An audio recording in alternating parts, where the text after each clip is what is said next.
আসসালামু আলাইকুম। বন্ধুরা সবাই কেমন আছো?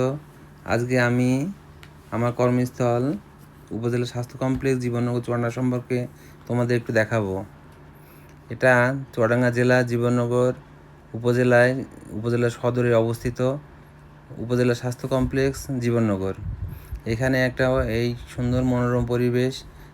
আমি এখানেই আমার কর্মস্থল। বাম পাশে একটা সুন্দর একটা মসজিদ, মনোরম পরিবেশ, সামনে গাছগাছালিতে ভরা, সবুজ শ্যামল ছায়ায় ঘেরা আমাদের এই ক্যাচমেন্টটা সুন্দর, অতি সুন্দর দেখতে লাগে। উপজেলা স্বাস্থ্য কমপ্লেক্স জীবননগর চুয়াডাঙ্গা। এখানে অন্তর্বিভাগ এবং বহির্বিভাগ দুইটি বিল্ডিংয়ে অবস্থিত। অন্তর্বিভাগে জরুরি বিভাগ থাকে, যেখানে এমার্জেন্সি রুগী ভর্তি করা হয়, এবং বহির্বিভাগ সেটা হচ্ছে আউটডোরের রুগী, সেখানে দেখা হয়। এই যে আমরা দেখতে পাচ্ছি যে বিল্ডিংটা, এটা হচ্ছে বহির্বিভাগ। এখানে প্রতিদিন শত শত রুগী আউটডোরে লাইন দিয়ে এখানে ভিড় করে। আউটডোরের এই বিল্ডিংটা মনোরম পরিবেশ, সবুজ শ্যামল, চারিদিকে গাছগাছালিতে ঘেরা। উপজেলা স্বাস্থ্য কমপ্লেক্স বহির্বিভাগ এটা। এই যে এটা বহির্বিভাগ, এখানে আমার গাড়িটা রাখা আছে। আমরা আস্তে আস্তে বহির্বিভাগের মধ্যে যাই। এখানে সবার চেম্বার, প্রত্যেকটা ডাক্তারের চেম্বার আলাদা আলাদা করে দেওয়া থাকে। 102 নম্বর, 107 নম্বর, 108 নম্বর, 106 নম্বর, 105 নম্বর, এরকম সবারই ভাগ করা থাকে।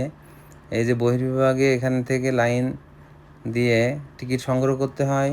টিকিট সংগ্রহ করার পরে যে যে রুমে দেয় সেই রুমে রুগীরা জমায়েত হয় এবং সেখান থেকে আমরা রুগী দেখি। এই যে আমার 108 নম্বর রুম, এটা আমার চেম্বার। এই চেম্বারে আউটডোরে আমার যখন ডিউটি থাকে তখন আমি এই চেম্বারে বসি। এই যে 107 নম্বর রুম, এই যে আমরা আস্তে আস্তে এগুলো ঘুরে দেখি। এটা হচ্ছে মাতৃদুগ্ধ পানের স্থান। এখানে বাচ্চারা যদি মায়ের ব্রেস্ট ফিডিং করানোর ইচ্ছা থাকে তাহলে সেখানে বসে ব্রেস্ট ফিডিং করাতে পারে। এখানে সুসজ্জিত, এখানে টিকিট কাউন্টার, ফার্মেসি। এখানে মানুষ লাইন দিয়ে এখান থেকে টিকিট সংগ্রহ করে এবং ওষুধ সংগ্রহ করে।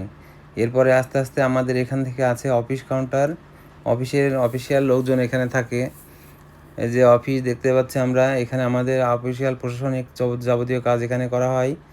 এখান থেকে আমাদের যাবতীয় অফিসিয়াল যতগুলো দরকার লাগে, প্রধান সহকারী হিসাবরক্ষক। এই যে আমাদের রৌফ ভাই খুবই দয়ালু এবং ন্যায় নীতিবান। আমাদের সবার স্যার ডাক্তার মোহাম্মদ মকবুল হাসান অতি পরম দয়ালু এবং শ্রদ্ধাশীল। আমার স্যার খুবই অমায়িক এবং ভদ্র। আমার লাইফে আমি আমার সুন্দর এরকম স্যারের আশা খুবই কম পেয়েছি। তার সান্নিধ্য পাওয়া খুবই কঠিন। আমার একটা পছন্দের স্যার আমার মকবুল হাসান স্যার। এই যে আমাদের এটা হচ্ছে জরুরি বিভাগ। জরুরি বিভাগে বাইরে থেকে আগত অনেক রুগী এই জরুরি বিভাগে ভর্তি করার জন্য আসে। বিভিন্ন ধরনের রুগী, কাটাছেঁড়া, বিষ খাওয়া, গলায় দড়ি দেওয়া, অ্যাক্সিডেন্ট, সব কিছু এগুলো ম্যানেজ করা হয় এখানেই। অনেক সময় আমাদের রুগী দেখতে দেখতে আমাদের অনেক রেস্টের প্রয়োজন হয়, তখন আমরা একটু বাইরে এসে মনোরম পরিবেশ সামনে একটু দাঁড়ালে শীতল বাতাস আমাদের মনটা ঠান্ডা হয়ে যায়। এই যে দূর থেকে দেখতে আমাদের যে প্রশাসনিক ভবন, আমাদের প্রশাসনিক ভবন